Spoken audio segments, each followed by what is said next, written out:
A very good morning. Let's talk about the important teaching methods. जितने भी important teaching methods हैं वो हम एक वीडियो में डिस्कस करने जा रहे हैं.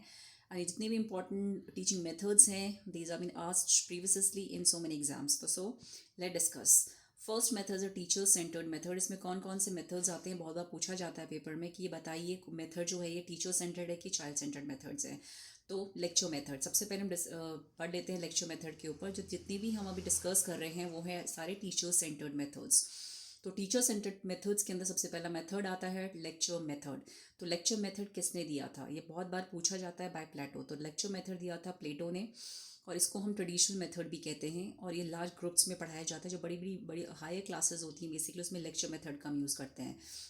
इसको हम चॉक एंड टॉक मेथड के नाम से भी जानते हैं क्योंकि सिर्फ इसमें चॉक चॉक का यूज़ होता है और टॉक की जाती है. बस इसमें कोई भी ऐसे स्टूडेंट का कोई फीडबैक नहीं लिया जाता है. सिंपल इसमें क्या सिर्फ चॉक के थ्रू पढ़ाया जाता है ब्लैक बोर्ड के ऊपर. तो इसीलिए हम इसको चॉक एंड टॉक मेथड भी कहते हैं. और ये ट्रेडिशनल मेथड है. इसको लार्ज ग्रुप में पढ़ाया जाता है और बड़े बड़े सिलेबस को पूरा करने के जब हमें बहुत हमारा सिलेबस बहुत पेंडिंग हो और उसको हमें पूरा करना हो तो हम इसमें लेक्चर मेथड का यूज़ करते हैं. These are the keywords for the lecture method. किसने दिया था? प्लेटो ने. ट्रेडिशनल मेथड भी बोलते हैं. लार्ज ग्रुप में पढ़ाया जाता है. चॉक एंड टॉक मेथड्स के नाम से भी जानते हैं. And covers the last syllabus.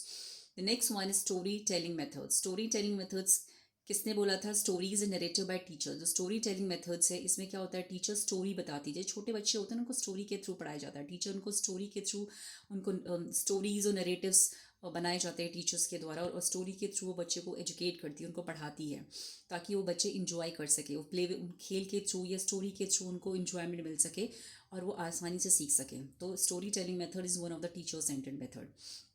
Now demonstration method. तो डिमॉन्स्ट्रेशन मेथड किसने दिया था? बंडूरा ने दिया था. And it's very very important for the examination point of view. इसमें टीचर क्या करता है? डिमॉन्स्ट्रेट करता है, बताता है बच्चे को कि देखो कोई भी हम एक्सपेरिमेंट परफॉर्म कर रहे हैं या कोई भी हम लैब में कोई भी हम साइंस से रिलेटेड परफॉर्मेंस है या केमिस्ट्री से रिलेटेड परफॉर्मेंस है तो जो भी हम डिमॉन्स्ट्रेट टीचर मतलब किसी भी ऑब्जेक्ट को किसी मॉडल के बारे में बताती है बच्चे को शो करके दिखाकर और अलग अलग उसके स्टेप्स के बारे में बताकर टीचिंग. तो बेसिकली ये जो मेथड होता है हम टीचिंग साइंस और मैथ्स को पढ़ाने में हम यूज़ करते हैं. और ये क्या होता है जैसे टीचर किसी मॉडल के बारे में बताना, कोई हमने ह्यूमन मॉडल बनाया, बॉडी का कोई मॉडल बनाया है उसको बताने के लिए डिमॉन्स्ट्रेट करेगी मतलब to tell that student about the different features या different parts of the model. तो उसको दिखाकर बताकर स्टेप्स के थ्रू एक्सपेरिमेंट्स के थ्रू. जैसे लैब में पहले टीचर क्या करता है? पहले परफॉर्मेंस देता है, एक्सपेरिमेंट परफॉर्म करता है, फिर बच्चे वही एक्सपेरिमेंट को पहले देखते हैं और फिर उसको परफॉर्म करते हैं. तो जो भी टीचर को ये किसने दिया था डिमॉन्स्ट्रेशन मेथड? बंडूरा ने. और ये टीचर सेंटर्ड मेथड के अंदर आता है. It's very very important. तो टीचर शोइंग क्या करती है? स्टेप्स दिखाती है बच्चों को. ये बेसिकली हम लैब्स में यूज़ करते हैं, एक्सपेरिमेंट्स में यूज़ करते हैं. टीचर्स में ऑडियो विजुअल का यूज़ करके बच्चे को सिखाती है, बताती है, डिमॉन्स्ट्रेट करती है. किसी भी चीज़ के बारे में बता रही है, डिमॉन्स्ट्रेट कर रही है.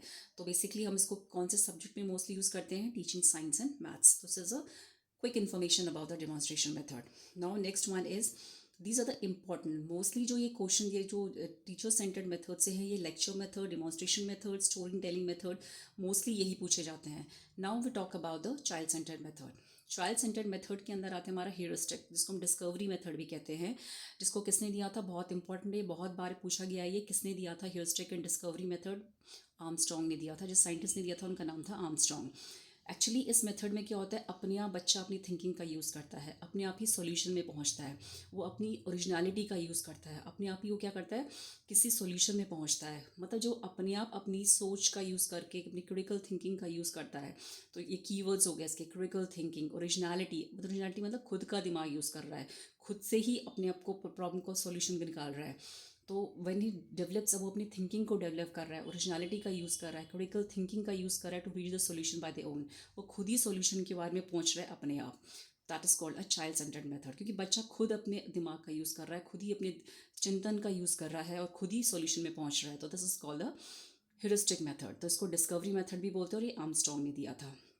The next one is inductive method. Inductive method क्या होता है? जब हम एग्जाम्पल से रूल की तरफ जाते हैं तो उसको बोलते हैं inductive methods.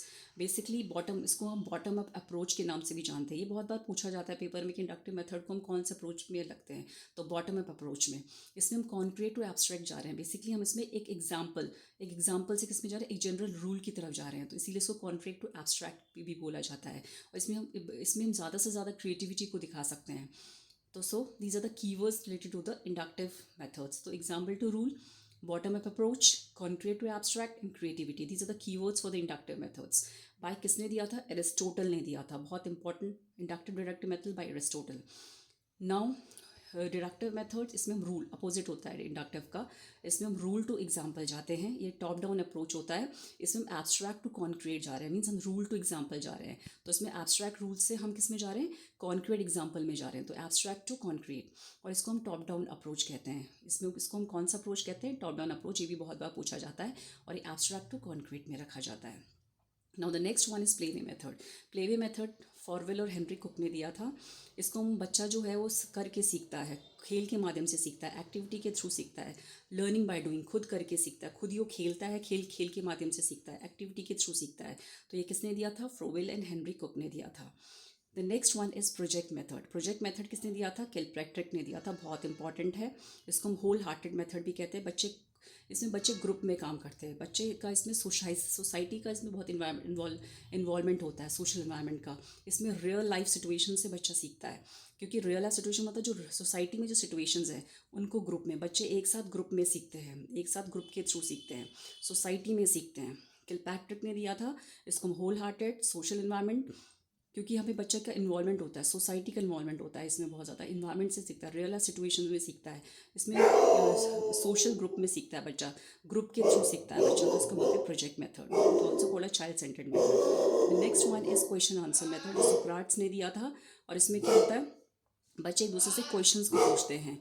The last one is problem solving method. ये रियल लाइफ प्रॉब्लम्स भी इसमें यूज होती है, ये क्रिटिकल थिंकिंग में इसमें बच्चा यूज़ करता है, खुद ही बच्चा इसमें अपनी प्रॉब्लम को सॉल्व करता है, एनालाइज करता है, और बच्चे को प्रॉब्लम को देखता है और खुद ही प्रॉब्लम को सॉल्व भी करता है।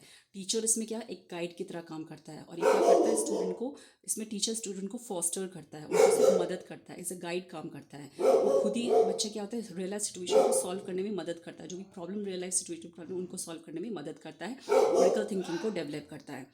Last one is brainstorming method, student centered by Alex F. Osborne, allow open thoughts, ideas and innovations.